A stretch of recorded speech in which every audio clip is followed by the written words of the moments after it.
What's up, y'all? It's your girl Sakina, and I'm back for another review. This is my review for Greenleaf Season 5, Episode 1, so let's get straight into it.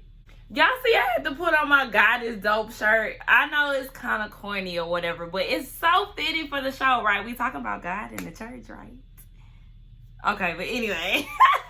The episode starts off with Bishop and Grace walking around the church. You know, the church is empty and they're basically just reflecting because they know that their church is getting taken from Harmony and Hope. So they go outside and they watch everything get tossed in the dumpster and into moving trucks. And Grace is getting upset, like, you know, why did you make us come here? Like, this doesn't make you upset.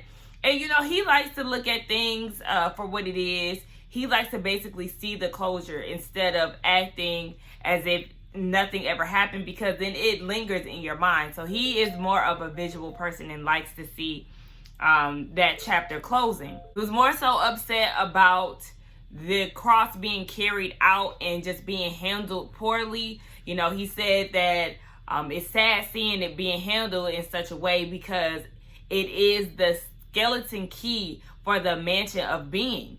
Lady May is at the house, and I forgot the name of their maid, but you know, she's trying to get Lady May to drink some tea. Lady May is not having it. She's on a fast right now. She's looking for answers from the Lord, so she doesn't want to eat or drink anything until she get a sign as to what to do. Charity comes in, and you know, she's calling Charity a damn traitor because we all know that she chose Hope and Harmony over her family just so she can get that assistant pastor seat. And nobody is feeling Charity, but Aaron walks in and Lady May lets him know, like, I don't want the church anymore. After doing all of the hard work and all the time that you put into it, you know, she feels like she no longer wants it and it wasn't of any aid. Bishop is still giving Lady May the cold shoulder. He walks in the house and speaks to Aaron, but keeps going when it comes to her. So she's like, he's still mad at me, you know, basically for the whole church situation. And I'm like, Lady May, let me find out it's more than warm lemon water in that damn cup. She was drunk off that water, honey. So Aaron is there to speak to Grace. He has something to tell her, but instead of telling her right then at that moment, he rather tell her once AJ is there. We get a scene with Carissa and Jacob. They're in the room, and you know, she's feeling herself. You know, she got this way about her, and Jacob is like, okay, so what are you talking about as far as this will? Where did you get this information from? So basically, we know she gets it from Fernando, her Latin lover, who also gave her chlamydia, and he is basically giving her the information that Mac had revised the will from this lady. I forgot her name, but the lady owned the estate, and the new revised will said that, you know, she gives over her estate to the Greenleafs, but it looks like they had her killed in order to get the house. So Clarissa, who's Clarissa? Clarissa knows this information, is basically dangling it over Jacob's head. What she wants out of the divorce is to be treated properly. Basically, she wants everything that she can get out of him in regards to their divorce, or else she's gonna spread the business. And Jacob is like, okay, you want it, you got it, cool. Now, as Aaron is leaving, Jacob stops him and is like, look, I need you to look at this will. So Aaron's whole thing is, you know, legally there isn't anything that they could do, but as a lawyer, what he would want to do is see the original copy. That way he could see who the original beneficiary is supposed to be. And he advises that Jacob make it right with whoever it is that's dangling this will over his head. But of course, we already know that it's his wife and they're getting a divorce. So that's really not happening. Now, after Aaron walks away, Jacob calls somebody. And when he calls somebody, it's actually, he said that the name was Joyce. But then when he left the voicemail, the name was Alexis. Come to find out, it was the mistress from season 1, the white lady that he was messing with, Mac's old assistant. So he goes to pay her a visit, and, you know, he's looking around, he sees that she has a kid and all of this. And of course, you know, we all kind of started thinking like, wait a minute, this baby is mixed now. Wait a fucking minute. But she claims it's not his, but I think she lying. But hold on, wait. Her acting was so terrible to me, y'all. I could not get past her acting. Y'all know I hate bad actors, and that shit was distracting me to no end. But he's asking, like, I came over here to get some information as far as Mac, to see if you have any information as far as what he's been doing, any paperwork, whatever. She was giving him the cold shoulder, of course, because she was angry as far as, how everything ended with them. But once Jacob apologized about how things ended with them, he never wanted it to end that way. She softened up a little bit, and then she revealed that there is actually a storage locker somewhere where she knows nothing about because she was nervous to even see what was in the storage bin. She gives him that information, and of course he goes to see about it. We don't know what Jacob did exactly with the storage bin, but of course we already know that we will get more into that as the season goes on. Charity is at the church, and her and Phil are getting ready to meet the new board members, and he wants to know if they're still good. We already know that she got dumped by him last year for white girl Judy, Bob's daughter, and she is like, yeah, we're good. We're going to put on a united front. It's definitely going to be united, and it's damn sure going to be a front because I ain't fucking with you, basically. She also mentions how her family hates her. She has no love life, and this associate pastor position is all that she has. I guess not her son, child. I guess the position is all that she has. So she's definitely going to put on for the show. Now we get into the meeting, and Phil is giving his rundown, and Charity interrupts him like, we're going to have a new series when I preach. What I have to say is regarding the black women of the church, and how they've basically been overshadowed, and Phil is, trying to reel her in, but, everybody senses the tension and knows that Charity is definitely on one per usual. Now, as far as the new church goes, the church is going to be in a different spot until the church is done building. So it'll take a year for the new church to be rebuilt, and in the meantime, they'll be in another place. One of the board members actually referred to it as like a gym, I think. So basically, they're gonna be thugging it out until that new building is built.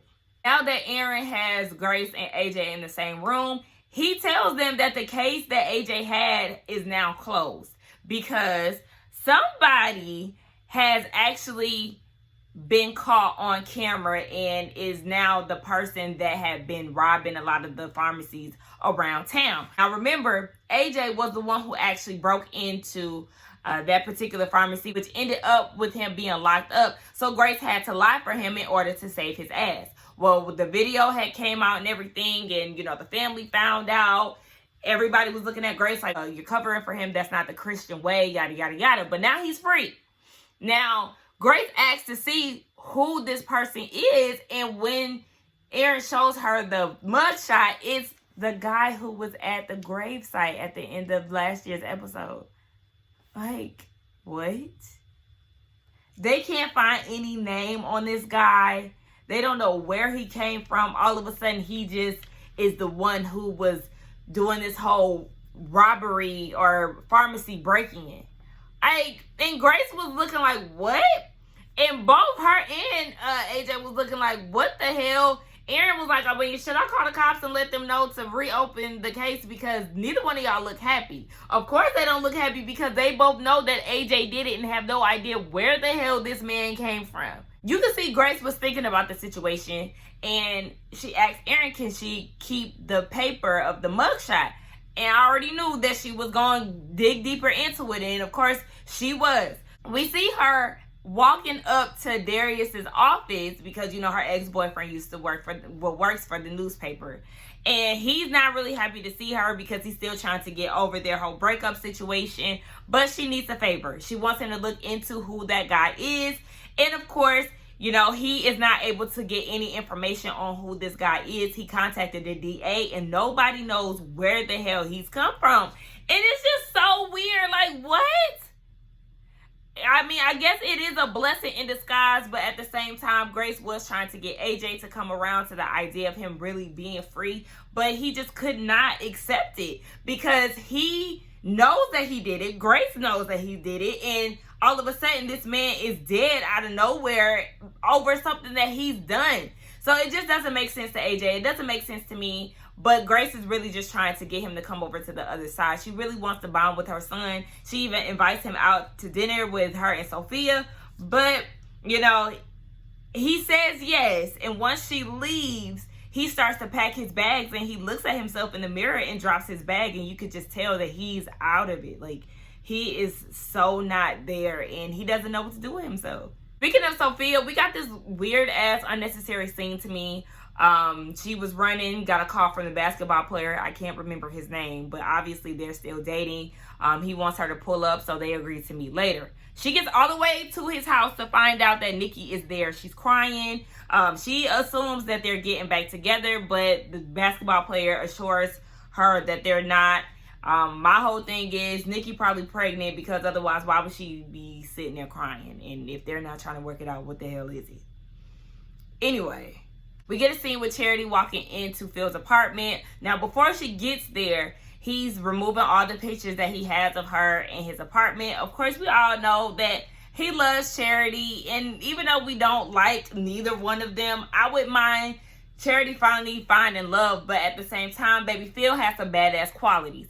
So when she knocks on his door, she goes in and basically wants to give the ring back. I thought she was going to tell him that she no longer wants to be a part of the church, because at the end of their board meeting, the choir director, you know, was overhearing her talking shit about Judy and how all of this whitewash shit is going to go down when Judy starts to take over and comes into the church. So, you know, he was looking around like, what the hell? And when he goes into his office, into Charity's office, he lets her know, like, look, I'm quitting. I did not come here to be whitewashed. Like, this is not the type of church that I'm into. And Charity is like, look, I don't even blame you, because I don't want to be here anymore. So that's what I thought she was going to go and tell Phil. But she just wanted to give him the ring back. And, you know, Phil is saying that he still loves her. And she was like, so why are you marrying Judy? Phil is marrying Judy to keep his position at the church. He wants to be the pastor more than anything. And I just don't understand why he can't just try to get another church from the ground up. You really working under this man that's treating you like shit, treating you like a slave, and he's a slave master. He has you at the palm of his hand, and he's demanding you to marry his wife in order to keep a pastor's position or to get a pastor's position. That is so wild. Like, I hate that whole narrative. But, you know, there is some people out there that's just like that. Like, tap dancing for the white man. Like, literally, you can go and get it. You cannot allow this white man to sit here and play you like this, to where you are dumbing yourself down, not even being with the person that you love, and settling for his wife just to make him happy. What kind of slimy, degrading bullshit is that? I can't stand Phil, and that made Charity even more pissed off than she was before. And it's like, yeah, how could she ever even choose you, knowing that you don't even know how to make decisions for yourself and be a man? Boy, boo. Grace was talking to Darius. She gets a call from him when she was talking to AJ, and she had to come down to the newspaper office. He was telling her, like, we did an interview with Bob Whitmore, and he is basically up to no good. When we ask him certain questions, he's very vague. He never answers any questions. And Grace is like, yeah, he's very much so like that. They started to do some research on him, and he purchased a house in Memphis. The neighbors say that the house is empty. It doesn't have anything in it. He's also doing a lot of charity work. So basically, he's gearing up to run for Senate. Sorry. He's gearing up to run for Senate. And that's why everybody is questioning, you know, why did you make the move from Arizona to Tennessee? And why are you so interested in Calvary? He's upping himself to basically look good while he runs for Senate, because he has this mega church that's blended with blacks, whites, and whoever's, you know.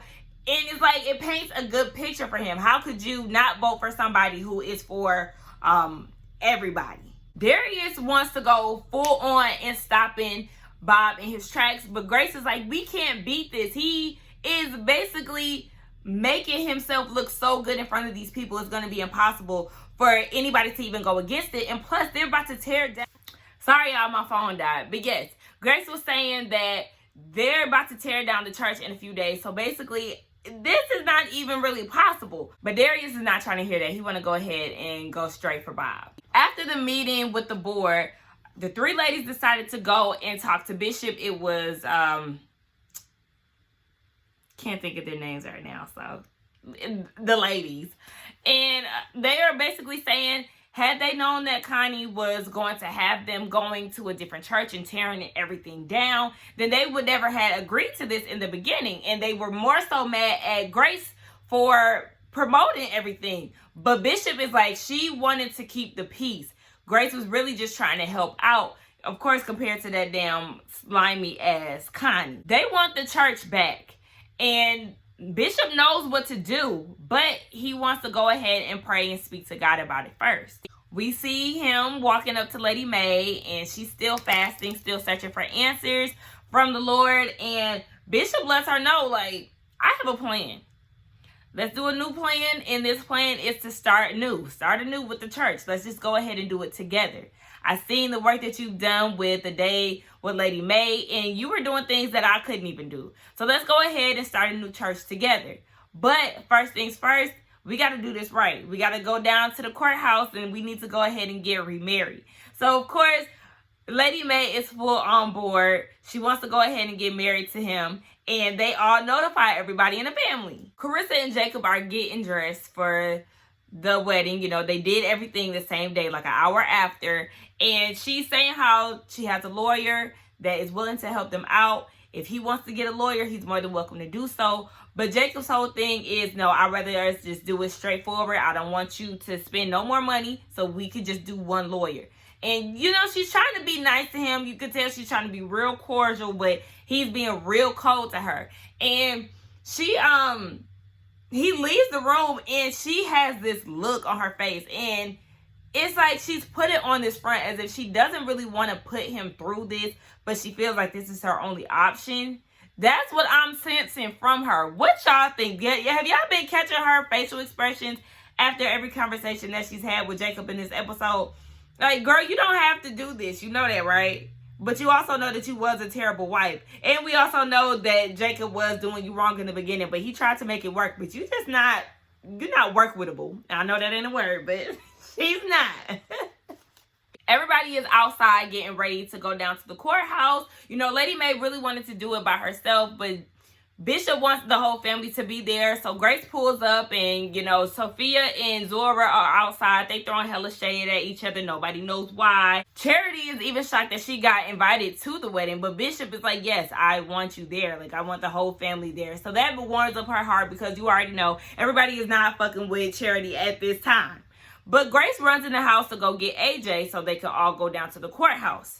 She sees that his book bag is there, and she goes to the bathroom. When she goes to the bathroom, the door is locked. So, of course, she instantly goes into panic mode, and she busts the door open, and AJ is in there, and he's bleeding out. He slit his wrist, and it was just so sad to watch that scene. Grace calling for help was just like, it was super sad. I almost cried. I'm surprised I didn't cry, but I almost cried. You know, she was just crying for help, and nobody was there, and she was asking, why did he do it? And it was just so terrible. Like, a beautiful moment just turned into a tragedy. And we already knew something was definitely up with AJ's character. You know, he was running from something. Grace had hid him for all these years. He had a drinking problem. He was a thief. You know, obviously he was stealing. You know, it's just like a lot. And Grace was really trying to make it work with him. And this is just going to be another issue with the church. And just an issue with Grace. And, you know, her losing a son, the son that she never really got to build a relationship with, is going to be really hard on her. I can see in the next episodes that Noah is finally going to come back. Like, damn, how long did it take Noah to bring his ass back to Memphis? Because we didn't even see him in the season finale last year. We thought we was at least going to see him come back and be with his son, and now he was cheated out of that whole opportunity because he didn't even hurry up to come back. Anyway, guys, that was the end of my review. My thoughts on the episode, I thought this was great. You know, Greenleaf brings it every time. I really, really love this show. I hate the fact that this is the series finale. They have so much more to unpack. I'm guessing they're just going to bring it every episode because we got a lot of shit to uncover with this show. I love it. I think they are coming up with another like a spinoff show. I don't know if it's going to be based around Grace or what. But we do get more of the Greenleaf cast. I don't know who exactly is going to be there, but the fans, we don't want this to end, okay? This is one of the best shows out on TV. But I loved it, guys. Y'all tell me what y'all think about it. Thank you so much for coming back. Do not forget to like, comment, and subscribe to my channel, and I will see you in the next one. Bye.